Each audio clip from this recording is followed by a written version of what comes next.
কঠীয়া পৰাৰ আগত যিখন পথাৰত খেতি কৰিব সেই খেতি পথাৰখনত ডেকা আৰু গাভৰুবিলাকে একেলগতে নাচে।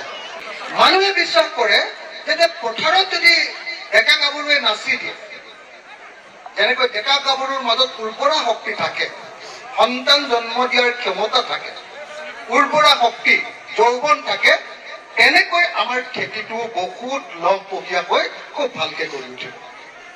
এইটো আছিলে বিহুৰ মূল ফিলচফি, বেলেগ একো নাই। যে বিহুটো বেলেগ একো বস্তু নহয়, সেইটো হ'ল খেতিয়কবিলাকে পালন কৰা, খেতিয়কবিলাকে পালন কৰা, খেতিৰ আগত পালন কৰা, খেতিৰ মাজত পালন কৰা আৰু খেতি শেষ হোৱাৰ পাছত পালন কৰা এটা উৎসৱ।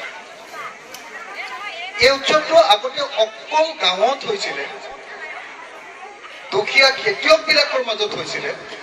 আৰু তেতিয়া প্ৰথমতে এই উৎসৱটো গাঁৱৰ মানুহৰ মাজত হৈছিলে, তেতিয়া বহু শিক্ষিত আৰু ধনী মানুহবিলাকে এই উৎসৱটো মানে জীৱ জন্তুবিলাকৰ, আমাৰ নিচিনা মানুহবিলাকক যিবিলাকে আমি বিহু নাচিছিলোঁ, সেইবিলাকক মানে সভ্য মানুহ বুলি নকৈ ইতৰ প্ৰাণীৰ অশ্লীল নৃত্য গীত বুলি বিহুটোক প্ৰথমতে নামাঙ্কিত কৰিছিল। অৰ্থাৎ আজি যি সময়ত বিহুটো একেবাৰে শিক্ষিত মানুহৰ হাতলৈ গুচি গ'ল, বিহুটো একেবাৰে ধনী মানুহবিলাকৰ হাতলৈ গুচি গ'ল, বিহুটো একেবাৰে আগভাগত থকা মানুহবিলাকৰ হাতলৈ গুচি গ'ল, আগতে অকল গাঁৱৰ খেতিয়ক ৰাইজেহে বিহুটো পালন কৰিছিল। বিহু পালন কৰিবৰ সময়ত বহাগ বিহু কি কৰে, যে কেইদিনমানৰ পাছতে আমি ৰুব লাগিব, কঠীয়া পাৰিব লাগিব। গতিকে কঠীয়া পৰাৰ আগত যিখন পথাৰত খেতি কৰিব সেই খেতি পথাৰখনত ডেকা আৰু গাভৰুবিলাকে একেলগতে নাচে। পৃথিৱীৰ চব জাতিৰে এনেকুৱাকে খেতিৰ লগত এনেকুৱা নাচৰ সম্পৰ্ক আছে। আৰু সেইকাৰণে এই নাচটো, এই ফেষ্টিভেল, এই উৎসৱটোক ইংৰাজীত ফাৰ্টিলিটি ফেষ্টিভেল বুলি কোৱা হয়, উৰ্বৰা উৎসৱ।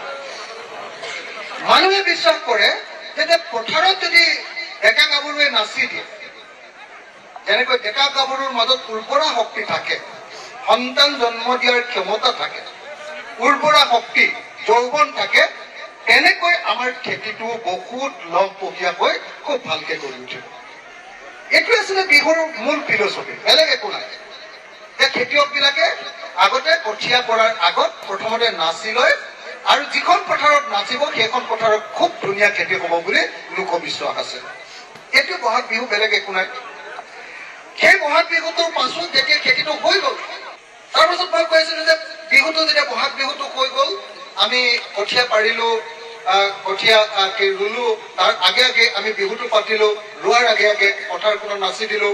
তাৰপাছত যেতিয়া পথাৰত ধান হ'ল, ধান হোৱাৰ পাছত যেতিয়া ধানটো অলপ ডাঙৰ হ'বলৈ ধৰিলে, সেইটো পোকে খায়, তেতিয়া আমি কাতি বিহু বুলি এটা বিহু পাতিলো, পথাৰত চাকি গছ জ্বলাই, সেইটো হ'ল কাতি বিহু।